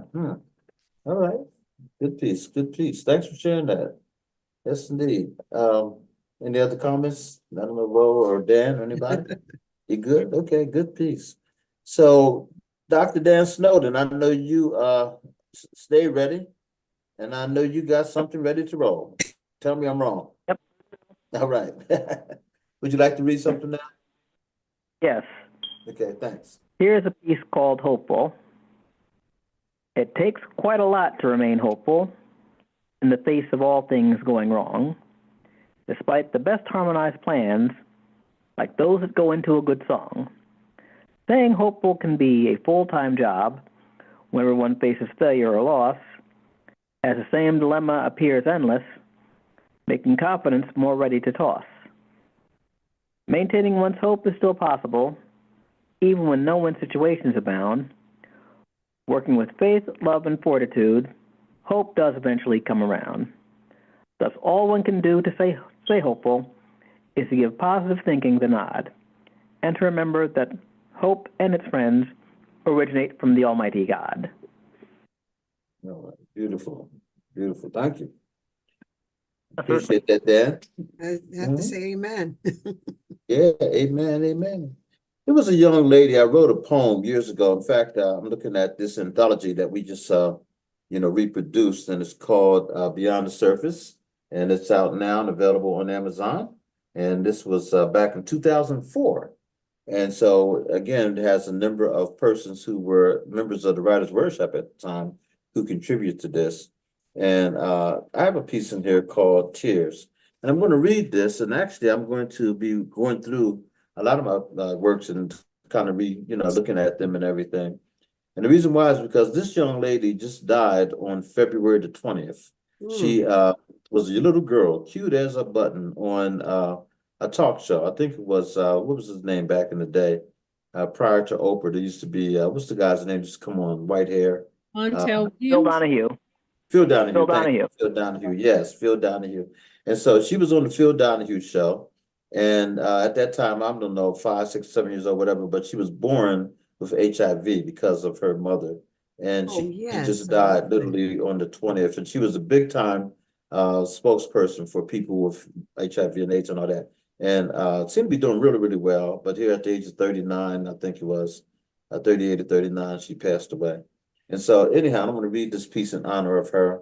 And I saw her name, but anyhow, I'll get it. It's on Facebook. You may have seen it on Facebook. Tears is the name of the poem. Tears have no color. They speak to us in a universal language. Laughter and pity, sorrow and pain, the human condition, all the same. Tears know nothing about social standing, educational attainment, grace, dignity, or name, the human condition, all the same. And when I cry for this 8-year-old honey dewdrop child appearing on my TV set, filled with joy and pain, sunshine and rain, the condition of my condition was like the wind, was like freedom.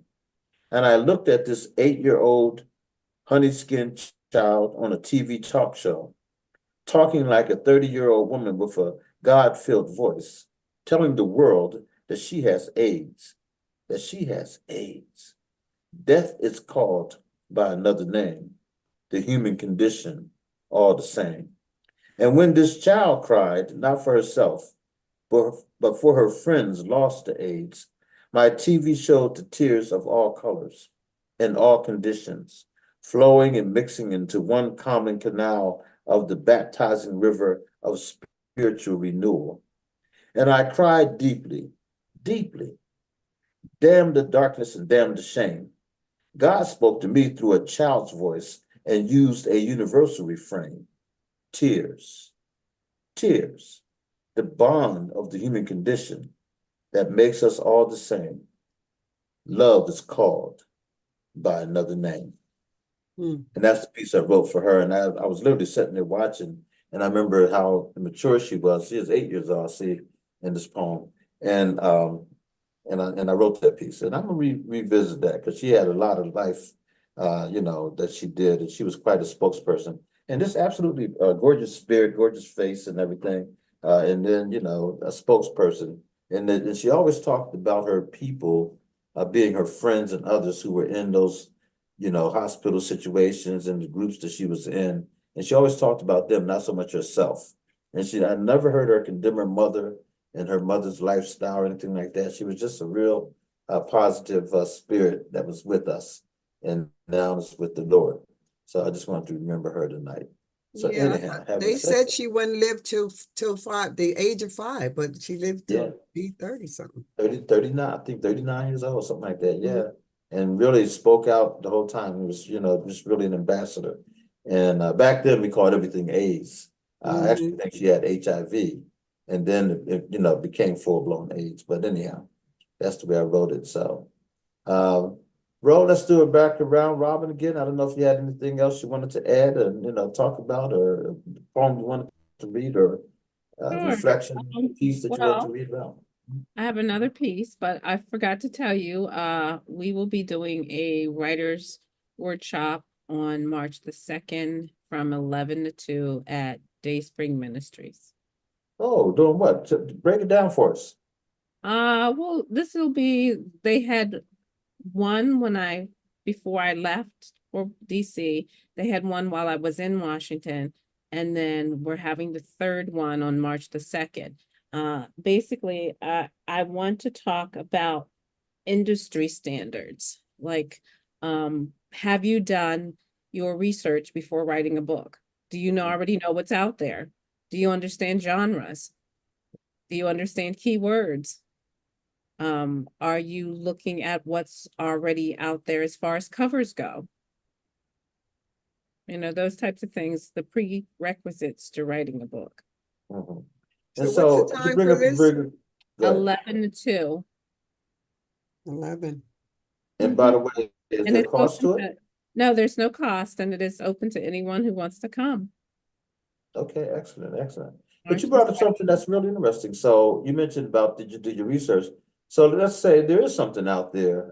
In fact, I'm not gonna say that. I'll just let that go. But I remember a person being so caught up with being out there, and we looked at her project. A lot of us, and said, "Wow, this is beautiful." And she never brought it out. She was so intimidated. Um, Mm. so of course, we want people to come to the workshop. So I'm not going to ask you to sit here and do the whole workshop. But it is interesting that you asked whether or not, you did your research, you know it's out there. Should you care? That's what I'm wondering. Should you really care?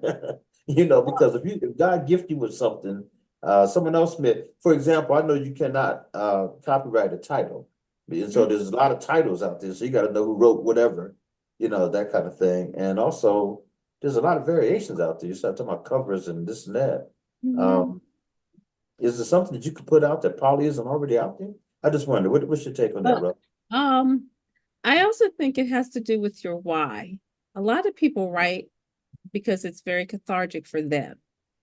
It depends on why you're writing.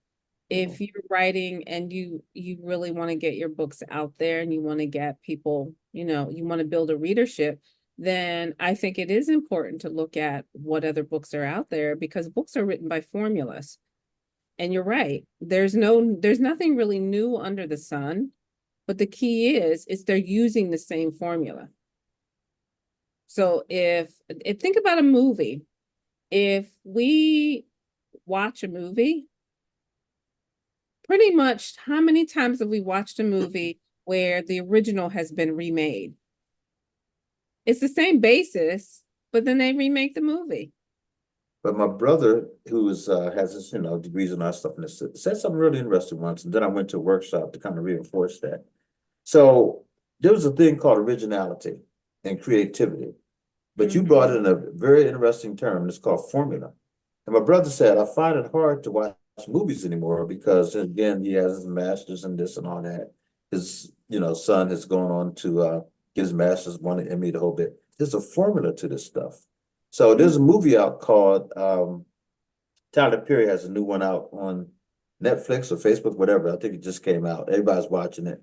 So I'm looking at the reviews, a lot of 10s, which is how you can get, and some 1s, and some this is awful, and some this is the best I've ever seen. And so it goes, and so a lot of comments were it was too predictable. In other words, the formula. Oh, you knew this was going to happen. So part of it is knowing the industry, but also having the guts to have originality and creativity that will take you in a different direction. That will give you the aha moment. Some people think that this particular movie has that aha moment, and others were saying, no, that was too predictable. It was interesting to see all these different comments. So part of what I always think of is the group called the one who did the song that got the Oscar. Sorry, Miss Jackson. I don't know how you feel. Ooh, that group was just, I'm like, what the devil are they doing? And these guys became huge stars. The African Americans that came out of the soul train, Motown, this and that, but they decided to go in a whole different direction.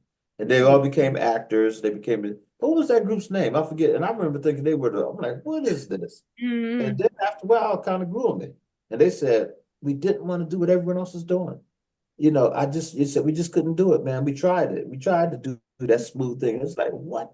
They said, we looked at each other and said, we got to do something different. So I wonder sometimes in writing, outside of the whole formative piece, is there any guts out there anymore? Is there anybody really trying to be original? Or is everybody trying to do formula to make money or do whatever? I don't know. So it's just a thought, and you don't have to try to Yeah, answer that. But that's where I'm kind of coming with, But I even do think even when you're doing something that's original, there's still some formula to that. Of course. Yeah. Yeah. So And you the formula can't, is think. yeah, you can't exactly break, like you can't write a book without totally not using a formula. You and I challenge you on that. I'm not sure I agree with that, but anyhow, keep on going. I mean, I guess I look at it as the fact that, you can just sit down and start writing. But Vernon Ballard, Bernard Ballard, right here in Harrisburg, he has 50 books out now. I saw all his books at our last piece, and he is a conscious writer. And he said, I will not write. He said, I'm gonna write like this. And he goes to workshops. I didn't know that exists. He has gone all over this country doing conscious writing, and it's extremely non-disciplined and this and that. But he said, but that's the point. That's the key word that you said, conscious writing. He's doing conscious writing. But that's a totally different genre of writing. But it is writing nonetheless. No, I'm not saying it's not writing, but what I'm saying, it's a totally different genre of writing. And the type of writing you're doing, that particular genre of writing doesn't call for you to use a formula. It's basically just sit down, it's a stream of thought. But that is the formula. To your point, Like, I understand that is a formula. But what I'm talking about is the fact that, like there are different types of genres that, the difference between a plotter and a panzer. Okay, so for your plotter, you're going to have an outline. I'm a plotter. I have an outline. There are some people who are writing who are panzers. They just sit down and write, but they start off with an exposition. They still are going to have a rising action. They're still going to have a climax and a resolution. Even if you don't have a standard formula for how you're going to get to that, you're still going to use some type of formula. Like if you're using, you ever use Save the Cat, write the novel? Or the Snowdrop method? Those are all formulas. So what's not a formula? There isn't anything that's not really a formula. Just like Dr. Dan just said, streams of consciousness is a formula. The formula is that you don't plot, you don't plan, you just sit down and write. That's a formula. You love that word, don't you? But well, it is. We're not gonna solve it tonight. But I will tell you that there's a thing called originality as well. And so I hear you. There's formula, but there's also original thought. And I just want to encourage people to be original. This is a wonderful conversation that a guy named John Wedman had about why his books sell 30,000. He uses a formula. It's called, scholarly writing. And then these other guys who came along, the guy that was Elin Harris was selling 3 million books. And he said, what? And Elin Harris was tapping into popular culture where he was writing scholarly journals that had, storyline and everything, but very scholarly. And then he finally stepped on something. His brother was spending, I think, the rest of his life in prison. And they both came out of the same house. And so he decided to write about his brother, who was in prison, and he went on to Princeton and all these other places. So what was the formula that caused the two of them to go different directions from the same household? And that became a very popular book, and everything. And he said, I never thought of it, just writing for popularity. But that's an interesting discussion. I don't want to take it too far for that. I just found that fascinating when you said that. The Lost Man, Jane Harper. Have you heard of her? No. Oh, yeah, sure. Oh, yeah. Not the book, though. Oh, the book. Well, I've joined this here book club at Salvation Army, and then we're going to be doing this, discussing it on March the 7th. It's The Lost Man, 3 brothers, 1 death, no answers, Jane Harper. She's the New York Times selling author of The Dry.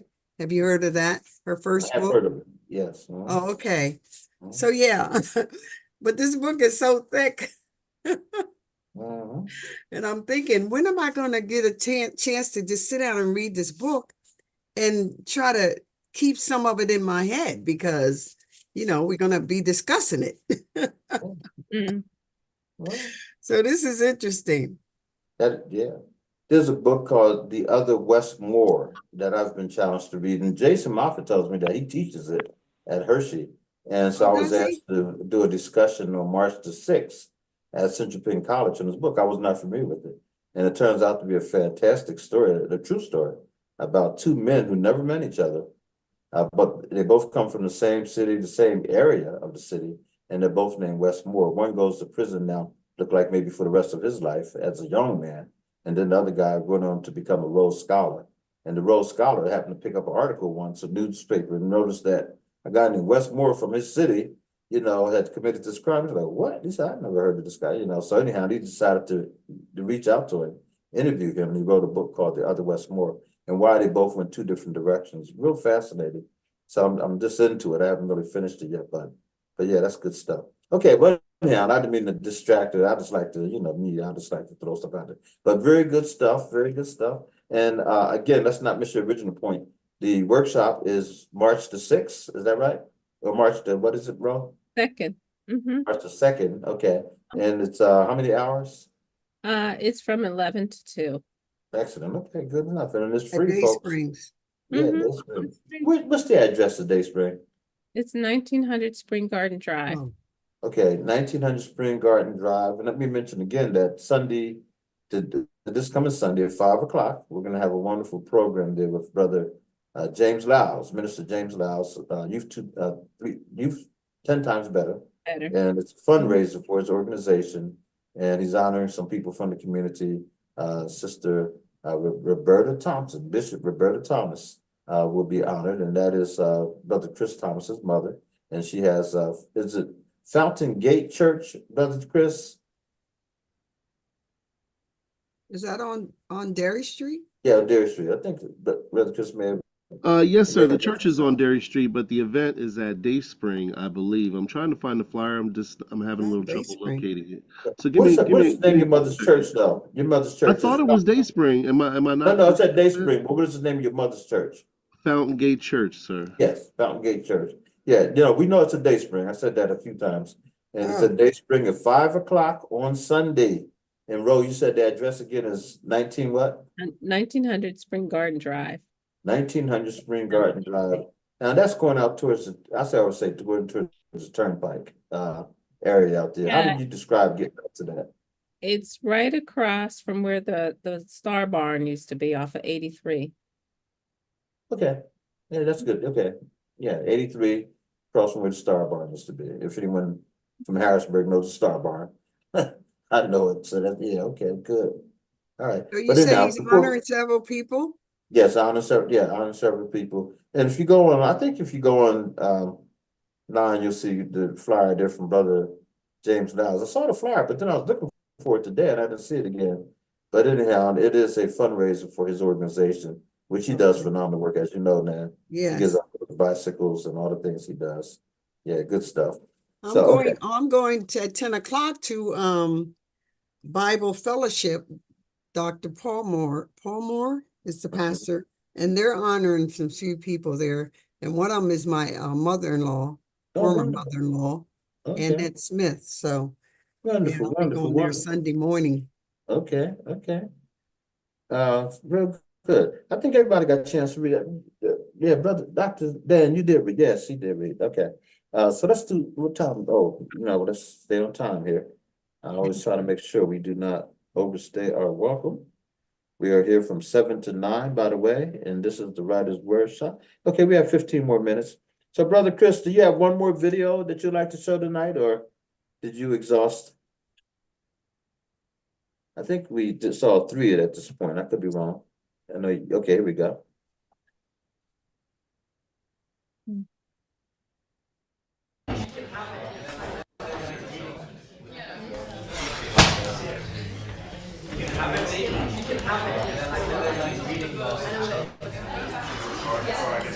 Right, guys, settle down into your seats. as you may know, today is the first day of Black History Month. So, as usual, I'd like to invite one of you to come up and kick off the month by sharing something about your favourite Black History hero.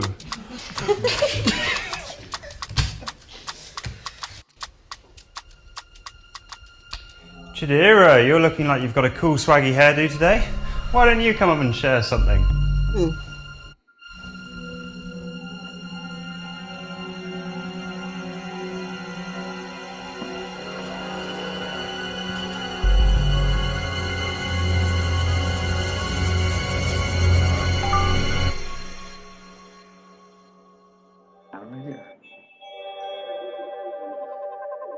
Every year it's the same old story.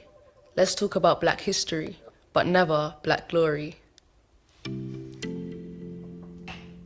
So our options are either trauma or slavery.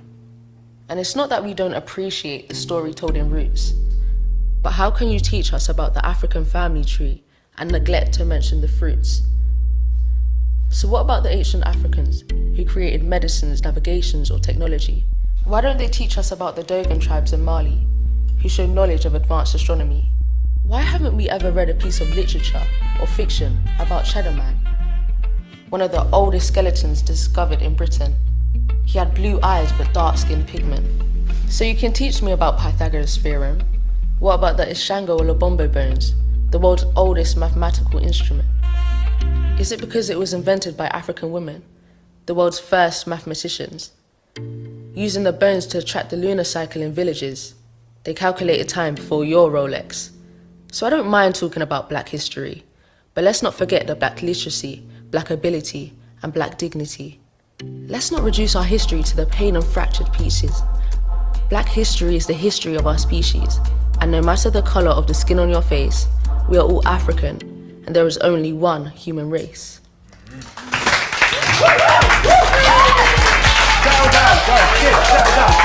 That was good. Yeah, that was good. Excellent. Yes. Thank you, Brother Chris. That was, Yeah. good. And looking at that teacher's hair, it made me think about the young man they trying to keep out of school because of his braids and locks and stuff. And it saying his hair is too long. And I'm praying for that young man. I hope every Black person get behind him. Amen. Amen. That don't even make sense. I know. Wasn't there a law passed? I thought maybe that only pertained to businesses or something. I don't know. I thought Say there this was a law what? about that. I thought there was a law that was passed concerning Crown Act. the Crown Act. There you go. Talk about it, Ro. Well, the Crown Act was legislation for, and it's not just necessarily just Black hair. It's ethnic hair. Okay. And basically they're saying that it's illegal to discriminate against ethnic hair. There were things saying it was unprofessional. Yeah. So- Yeah. He I remember it looked was mentioned in professional the to Play me. Hair story. That's why I know I figured you probably was on top of that. Yeah. The Crown Act. And when was that enacted? It was relatively recent, wasn't it? Do you remember? Less than a 70s? year.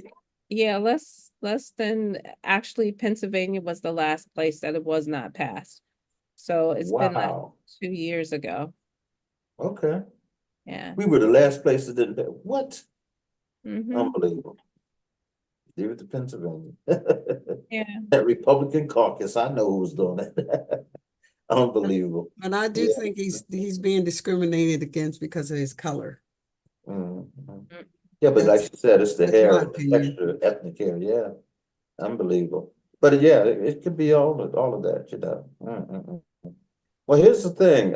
So I know we only have about say 10 minutes or so left. What's coming up, and what do we want to say to those persons out there who want to write? First off, don't forget the events that are coming up. Let me say it one more time, and then we'll let that go. And that is tomorrow at 10 o'clock over at Stilton Elementary School is the African American Book Read-In, the 26th annual. It's sponsored by the Alpha Kappa Alpha sorority here in the area, and it's a free and open event. You don't want to miss out. You have a lot of local authors, a lot of wonderful African American books that are created by African Americans, and things that you may not see in this area.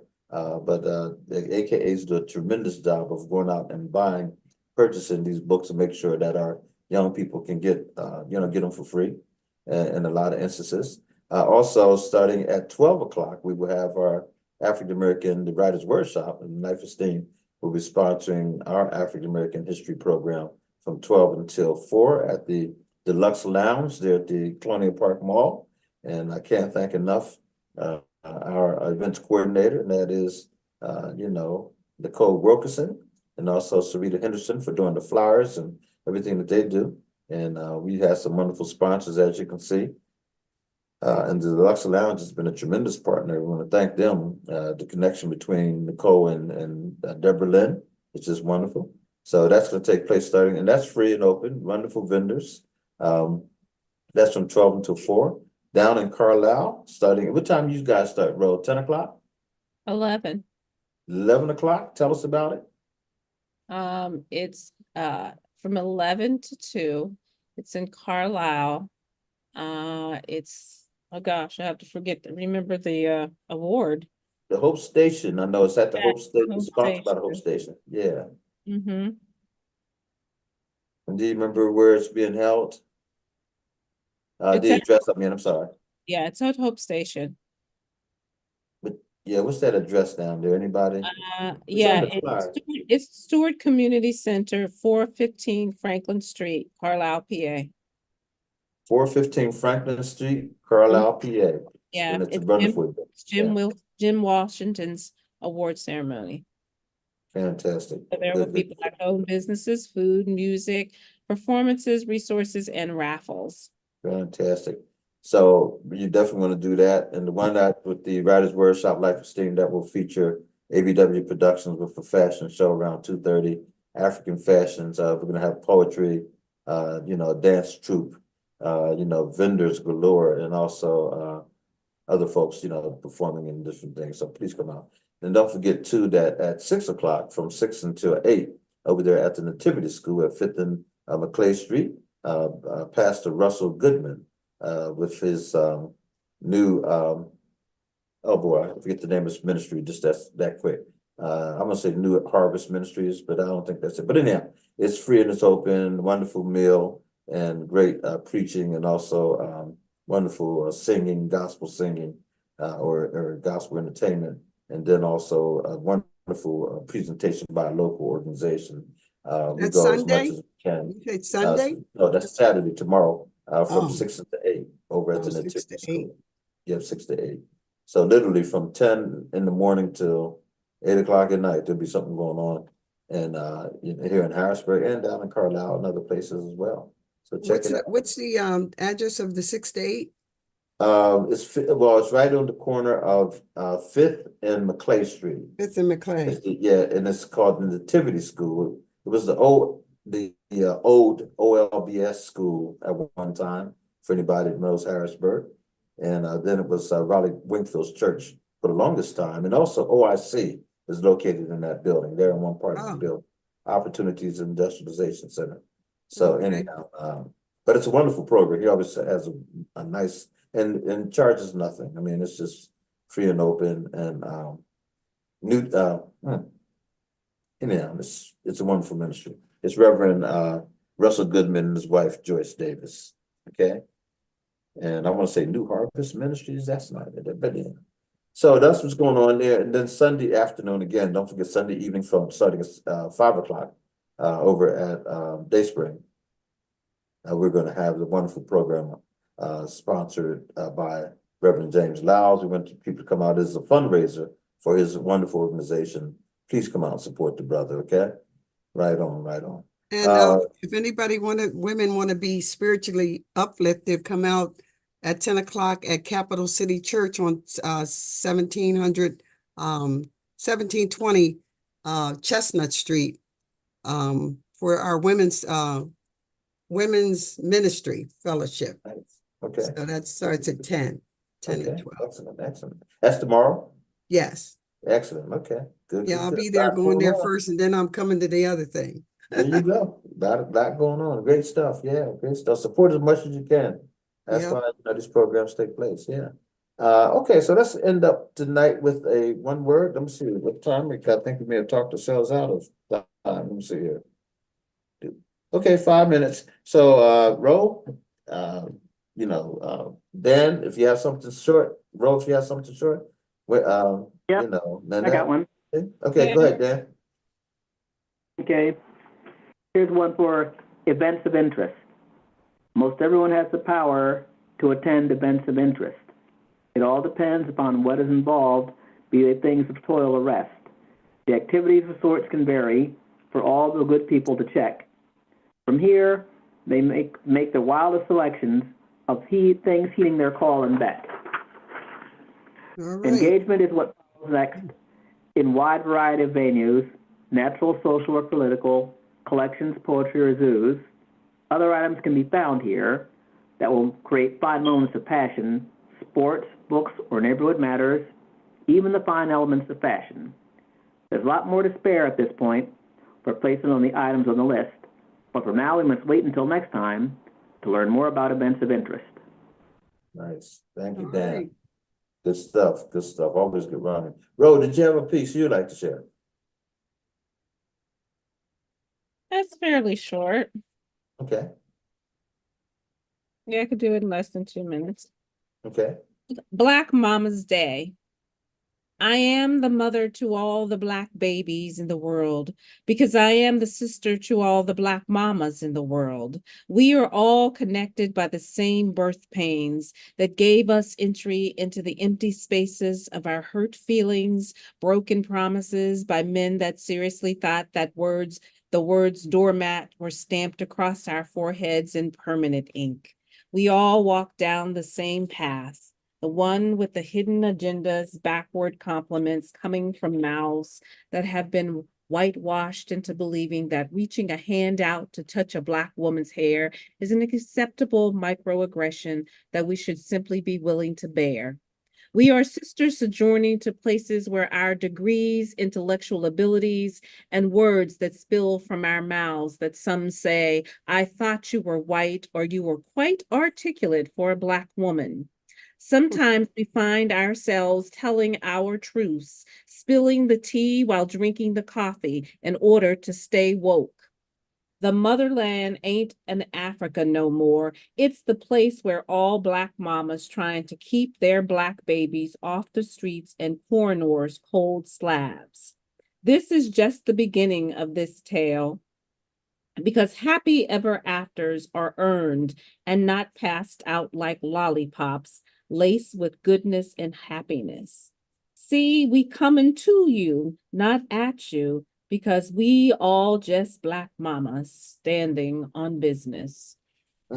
Nice. All right. Very good. Good way to end the day. Then that quick prayer for us as we go out for Black History Month. Give us something.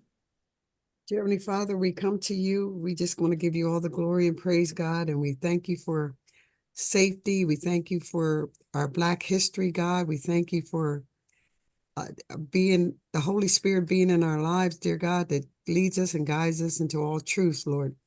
We just give you the glory, God, and all the programs that are going on, God. We pray for safety and pray for knowledge, and we pray for wisdom, God.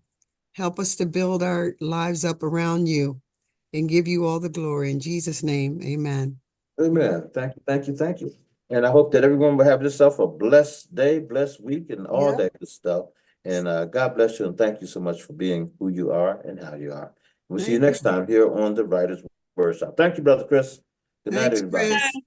I'm gonna eat my chicken. Oh, that's nice. Look at that. Hey. Oh, there they are. So. Yeah.